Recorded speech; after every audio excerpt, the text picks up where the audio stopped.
What's up, everybody? Welcome back. Hope everybody's having a great day or night whenever you're watching this.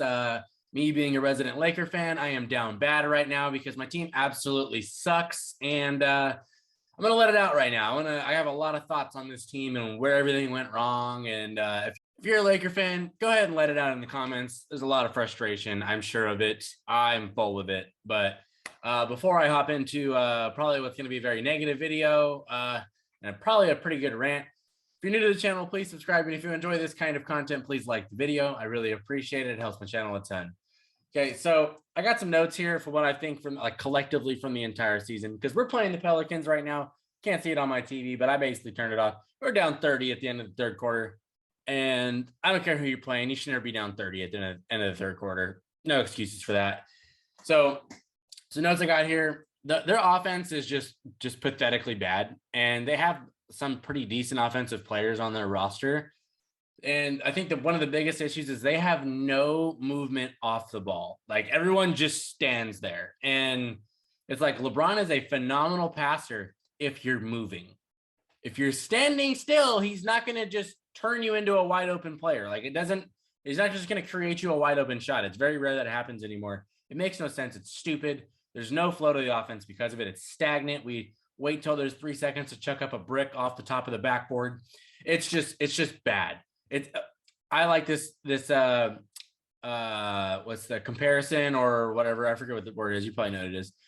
Their offense is like watching an LA Fitness pickup game where it's like you run down or whatever, and then like one guy has the ball the entire time and he chucks up a bad shot. You're like, why am I playing with this guy? Except it's every single guy on the team. So absolutely can't stand it. There's no ball movement, and if there is, it's getting thrown into the third row or off somebody's back of their head or something when they're not looking. It's pathetic. It's horrible. Laker fans, we've been put through too much this season. This is like watching Robert Sacre and Ryan Kelly and the young Wayne Ellington and whatever other garbage we used to have back in like 2015. And then that's just the offense. Now, if you sucked on offense but were good on defense, you can still be competitive. They suck on defense. They're horrible on defense, and I personally think that's the roster construction. They don't have a lot of defensive-minded players. So to expect them to be great on defense is a little hard to do. But the only reason I would have is that our coach is a very defensive-minded coach. So if anybody was going to do it, I would have said it was going to be him.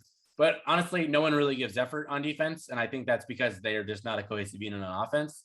And if you don't give effort on defense, there's like maybe like 2 or 3 guys that I would say usually give good effort on defense: Austin Reeves, Taylor Horton-Tucker, and Stanley Johnson in the 9 minutes he gets to play every game.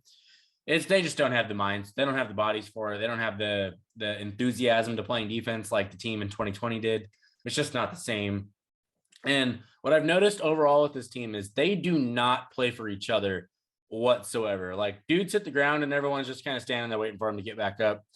And it's a very, very me first like personality amongst the entire team. And it's like everybody bought into themselves, but not the idea of a collective unit. And that's the problem. And I think part of that is coaching, because you have to get the guys to buy into whatever your guys' plan is. And if you don't do that, you're probably screwed. And then part of that is leadership. That's your captains for being able to do that. And they didn't do a great job at it. And, I honestly, other than the defense being horrible and the offense being horrible and them not having cohesion, I think one of the biggest reasons for that is that Anthony Davis being injured is, injuries have really just derailed their entire season. But losing Anthony Davis for what's basically been most of the season, you're not gonna do too well when the guy that's supposed to be the second or even sometimes best player on your team is not there, and the only elite defensive player they even have. It's just bad when you don't have that. And then, Kendrick Nunn got the worst bone bruise in the history of bone bruises ever. So that one I still can't wrap my head around. I don't know what happened with that. I don't think they told the media exactly the truth what happened with his knee. But, injuries kind of derailed it. And then personally, I have this here. I think Vogel's a pretty solid coach, overall. Like, he's an NBA coach, and I don't know if they'll fire him in the offseason. I don't really know if I'm on that train, because it just depends who becomes available, and I don't really know who's available right now to even come in. But honestly, if they keep him, but the main thing they really need to do is they need to revamp the coaching staff around him. Like, Phil Handy's cool, keep him because he has ties to a lot of other players. He's a really good development coach. But after that, it's pretty much trash and nothing but old geezers calling up plays from the 80s that don't work anymore. they need some young, like fresh offensive minds on that staff to really like mix. You need a blend in your coaching staff of defensive guys and offensive guys, and the offensive guys are just not there at all. So that's what I really think. And then, like I talked about leadership earlier, like LeBron's been a pretty good leader, like generally speaking, for his entire career. But I think he really misjudged how to handle the flop that has been Russell Westbrook being on the Lakers. And he didn't understand the personality that he was dealing with. Russell Westbrook's a very emotionally driven person, like from my outside view. Like he's that friend that is like loyal to you, and if you backstab him, he remembers it and doesn't forget it. And everybody knows that LeBron is pretty much in charge of the Lakers in terms of like, all right, I want this guy traded, I want these guys brought in, whatnot. Everything kind of runs through him. And when you start throwing Russell Westbrook's name around in trades, now you're playing with his emotions, you're playing with his mind.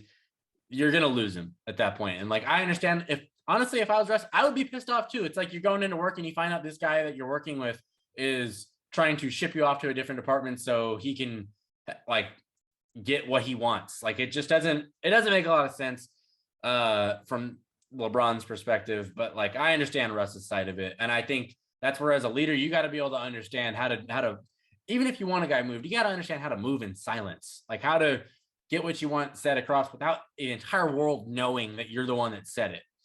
So I think he really failed there. And then his body language, basically, you can just tell if you watch the games, he don't care. And then, what happens when your best player doesn't care and everyone's supposed to follow his lead? Now they don't care. So I think it's just a huge top down just crumble, but I think injuries really, really started it, because we'll never know what this team would have been like if they had an entire like 30 games to even be healthy together. They haven't even seen that. So it's bad. Laker fans, in the comments, let me know how you're feeling about the team, what your expectations are, because honestly, I'm kind of looking forward to the offseason at this point for them, because I make the plan and get rolled by the Blazers. I don't know, the Pelicans. I mean, they're steamrolling us right now. Pelicans, I might make a video on them. They kind of seem like a fun team to watch right now. I think they're kind of kicking it into gear, and hopefully Zion's able to come back at some point in time. I never wish injuries upon people, so it's, it is what it is. I hope he comes back healthy. But Laker fans, we're down bad. It's okay to be down bad. Let me know in the comments how you're feeling, what you're thinking. If you're new to the channel, please subscribe. And if you enjoyed this beautiful rant, please like the video. I really appreciate it. Let's see. We are down 25 right now. We're not coming back. So I'll let you on the next one. Peace.